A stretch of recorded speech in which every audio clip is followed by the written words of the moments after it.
इमं तुंगं तथारुथालयं प्रियं कल्पकं च महादेवं सर्वपापप्रणाशनम्। तुंग हिमालय के दिव्य स्थान पर स्थित भगवान द्वितीय केदार का दिव्य स्थान। नमस्कार साथियों, मैं विजयलक्ष्मी गोसाई आज आपको अपनी इस वीडियो में दिखाएंगे कि भगवान मध्य महेश्वर द्वितीय केदार के बारे में। पंच केदारों में भगवान मध्य महेश्वर द्वितीय केदार के कपाट खुल गए हैं। जय मध्य महेश्वर, देवों के देव महादेव। हिमालय के लिए रवाना मध्य महेश्वर की चल उत्सव विग्रह डोली 22 मई को भगवान की यह डोली कैलाश के लिए रवाना हुई और 24 मई को ये अपने धाम पवित्र धाम में पहुंच जाएगी और वहां पर श्रद्धालुओं के लिए उनके पट द्वार खोल दिए जाएंगे। जिसके क्रम में आज पंच केदार में द्वितीय केदार भगवान मध्य महेश्वर की चल उत्सव विग्रह डोली 22 मई को सुबह 7 बजे ओमकारेश्वर मंदिर उखी मठ से वाहन से रांसी गांव के लिए रवाना हो गई और डोली रांसी गांव स्थित राकेश्वरी मंदिर से रात्रि प्रवास किया। फिर 23 मई को डोली गोंडा गांव में पहुंची और रात्रि प्रवास किया, जबकि 24 मई को भगवान की डोली अपने हिमालयन स्थित धाम पहुंचकर 11 बजे पूरे विधि विधान के साथ पूजा अर्चना करके भक्तों के लिए कपाट खोल दिए। दोस्तों, चारों धामों के कपाट खुलने के साथ साथ पंच केदारों के कपाट खुलने की प्रक्रिया भी गतिमान रहती है। शासन द्वारा कोरोना गाइडलाइन के तहत भगवान मध्य महेश्वर के कपाटोद्घाटन के लिए कुछ ही लोगों को धाम में जाने की अनुमति दी गई। बड़े ही सूक्ष्म तरीके से डोली उत्सव मनाया गया और अन्य सालों में डोली उत्सव मेला होता है जिससे बहुत से लोग दूर दूर से आते हैं और आसपास के गांव के डोली के दर्शन करने के लिए बड़े उत्सुक रहते हैं। साथियों, आप लोगों को बता देते हैं कि इस पवित्र धाम की अनेक मान्यताएं हैं। रुद्रप्रयाग जनपद की मधुगंगा घाटी में चौखंबा पर्वत की तलहटी में 3490 मीटर की ऊंचाई पर स्थित है द्वितीय केदार भगवान मध्य महेश्वर का मंदिर।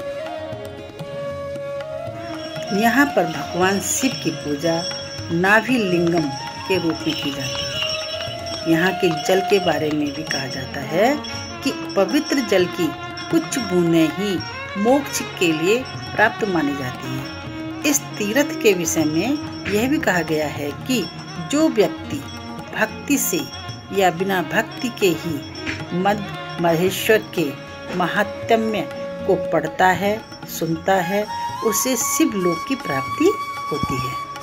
बोलो जय मध्य महेश्वर भगवान की जय।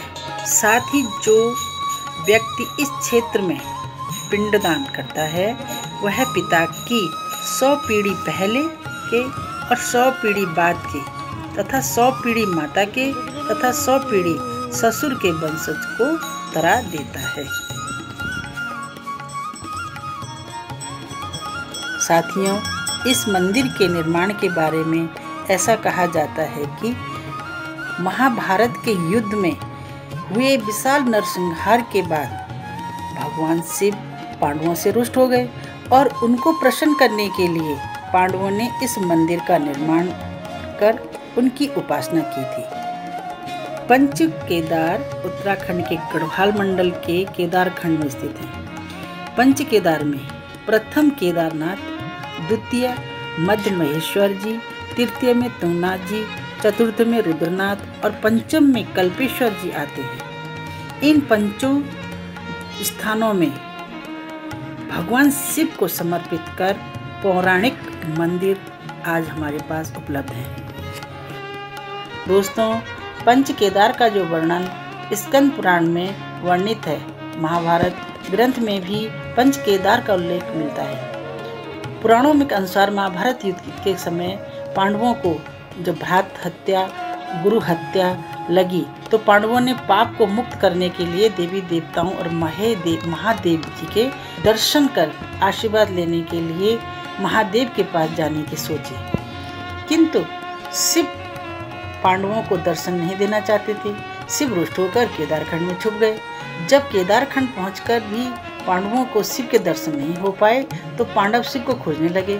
जब महादेव को लगा कि पांडव उन्हें खोजने लगे हैं तब उन्होंने बैल का रूप धारण कर लिया और पशुओं के बीच चलने लगे।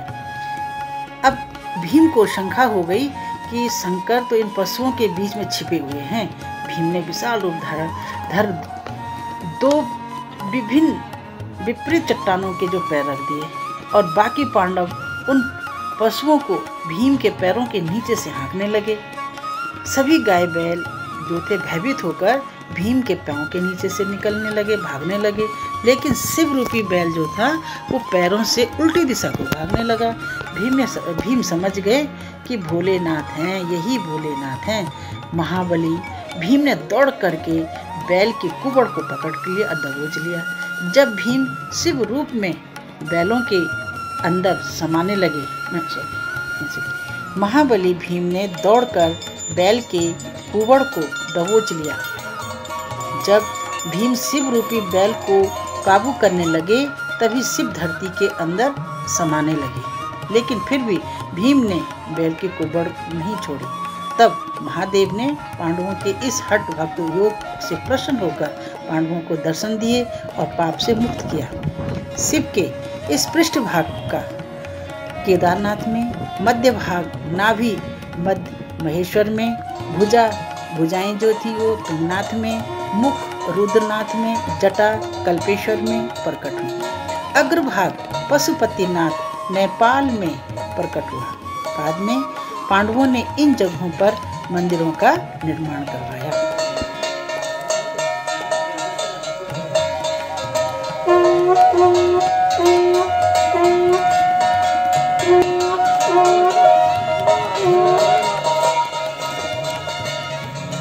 हिमालय में मौजूद बाबा का धाम प्राकृतिक सौंदर्य से भरा, लबालब बर्फ से ढकी चोटियाँ, मखमली घास के बुयाल, कलकल बहते पानी के बड़े बड़े झरने, देवदार के घने जंगल आपको सौंदर्य से आकर्षित करते हैं। मंदिर से 1.5 किलोमीटर ऊपर की ओर बूढ़ा महेश्वर जी के लिए चलना पड़ता है। जैसे जैसे आप ऊपर चढ़ते जाएंगे आपको चौखंबे के दर्शन होते जाएंगे। वीडियो में आप देख रहे हैं कि कितनी सुंदर हिमालयन की ये मधुर और पूरे अद्भुत और अलौकिक घाटी है।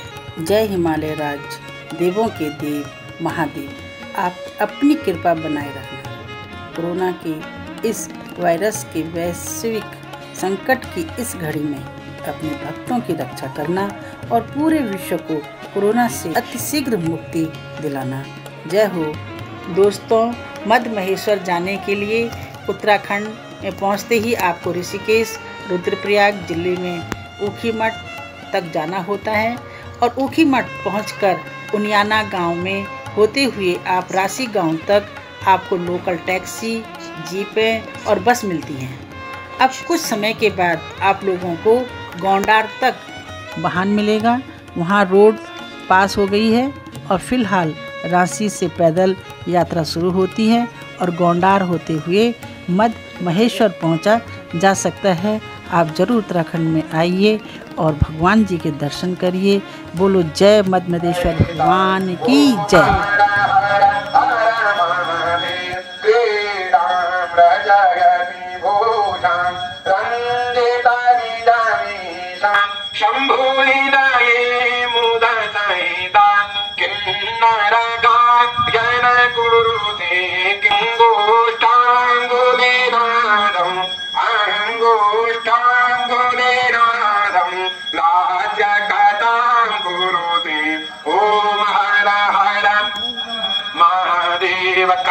दोस्तों, अगर मेरी वीडियो आपको पसंद आई है तो प्लीज़ आप मेरी वीडियो को लाइक कीजिए, सब्सक्राइब कीजिए और कृपया अपने दोस्तों तक ज़रूर शेयर कीजिए धन्यवाद।